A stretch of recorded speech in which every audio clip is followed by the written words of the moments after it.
నిలిచేవాడు. మనసులో తలచిన వెంటనే గుండెల నిండా ధైర్యాన్ని నింపగలిగే మహాయోధుడు. అభయహస్తంతో ఎల్లవేళలా మనల్ని కాపాడే ఆ పవనపుత్రుడిని ఇప్పుడు మనసారా స్తుతించుకుంటున్నాం. శ్రీ పంచముఖ ఆంజనేయ స్వామిగా అవతారమెత్తిన కథ దృశ్య రూపంలో తిలకిద్దాం రండి. ఆంజనేయం ప్రసన్నాంజనేయం ప్రభాదిత్యకాయం ప్రకీర్తిప్రదాయం భజే బాలగాత్రం భజేహం పవిత్రం భజే సూర్యమిత్రం భజే రుద్రరూపం భజే తేజం. అది రామాయణ మహాయుద్ధం భీకరంగా సాగుతున్న తరుణం. శ్రీరామచంద్రుని సారథ్యంలో వానర సైన్యంతో విజృంభిస్తూ లక్ష్మణస్వామి తనతో పోరాటం చేస్తున్న రావణుడి కుమారుడు ఇంద్రజిత్ తలని బాణంతో ఒక్క వేటుతో వేరు చేశాడు. ఇంద్రజిత్ మరణ వార్త విన్న రావణుడు ఆవేశంతో ఊగిపోయాడు. ప్రతీకారం కోసం పాతాళ లోకాధిపతి తన సోదరుడు అయినటువంటి మహిరావణుడి సహకారం కోరాడు.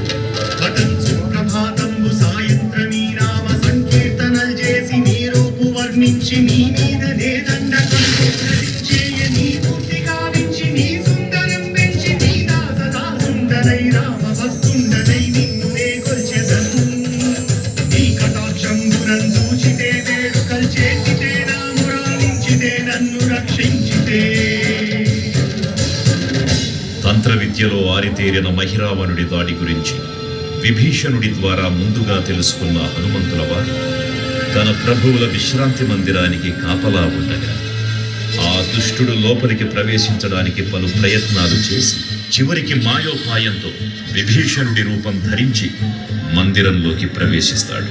నిద్రిస్తున్న రామలక్ష్మణులను అపహరించి పాతాళలోకానికి తీసుకుని పోతాడు. అంజనాదేవి గర్భాన్మయా దేవ నిందెంచనేరంతవాడన్ దయాశాలివై చూచియున్నాతవై శస్కరన్ నిలిచియున్ తొల్లి సుగ్రీవకున్ మంత్రివై స్వామి కార్యార్థమై ఏగి శ్రీరామ సౌమిత్రులను చూచి వారిని చారించి సర్వేసు పూజించి యత్నాను చంపంటు గావించి వారిని సంపించి కాకు సతిలకు కృపాదృష్టి వీక్షించి కిష్కింధకే తెంచి శ్రీరామ కార్యార్థమై లంకకే తెంచియున్ కాల్చియున్ యప్పూమి తుంచూచి ఆనంద ఉప్పొంగిర్యాయుంగరం విచ్చి ఆ రత్నముందెచ్చి శ్రీరామముందిచ్చి సంతోషము చేసి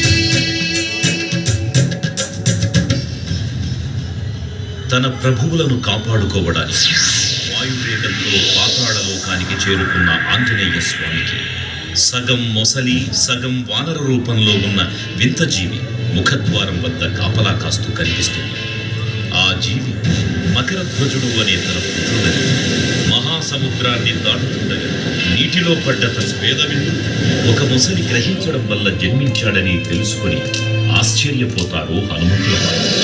తన పుత్రుడిని యుద్ధంలో ఓడించి పాతాళలోకంలోకి ప్రవేశిస్తారు.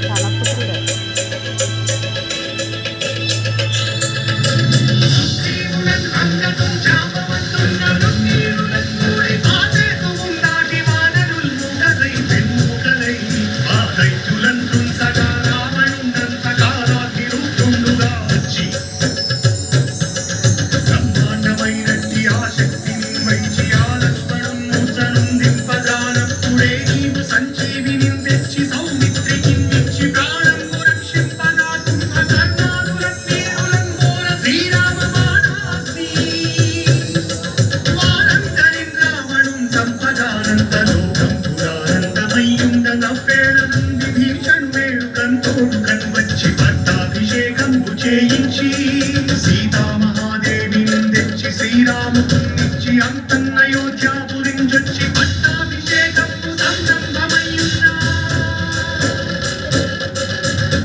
పాతాళలోకంలో అడుగుపెట్టిన పవనపుత్రుడు మహిరావణ మరియు అహిరావణ సోదరులకు భీకరపు 5 దిక్కులలో ఉన్న 5 దీపాలను ఒకేసారి ఆర్పడం ద్వారా మాత్రమే వారి మరణం సంభవిస్తుందని చెప్పగలరు. అప్పుడు మహాబలి 5 ముఖాల ధారణ చేసి పంచముఖ ఆంజనేయునిగా అవతరించి ఏకకాలంలో 5 దీపాలను ఆర్పివేసి ఆ దుష్ట సోదరులను తుదముట్టిస్తారు. నీకన్న నాకెవ్వరు కూర్మిలేరచ్చు మన్నించి శ్రీరామ భక్త ప్రశస్తంబుగా నిన్ను సేవించి నీ కీర్తనలు చేసిన పాపములు రాజ్యములు కల్పనే సామ్రాజ్యములు కల్పు సంపత్తులు కల్పులో వాననాకార యోగీర నీవే సమస్తం శ్రీయాధారకం బ్రహ్మ మంత్రం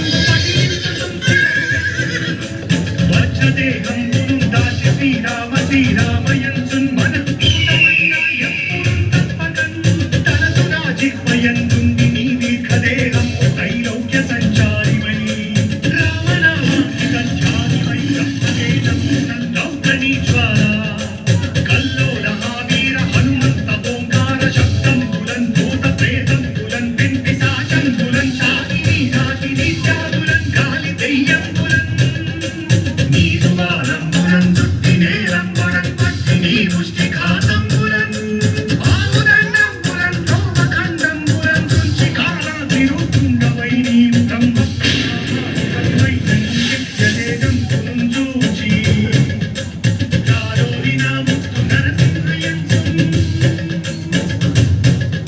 దయా దృష్టి వీక్షించి నన్నేలు నా స్వామి ఓ ఆంజనేయ నమస్తే సదా బ్రహ్మచారి నమస్తే నమో వాయుపుత్ర నమస్తే నమః.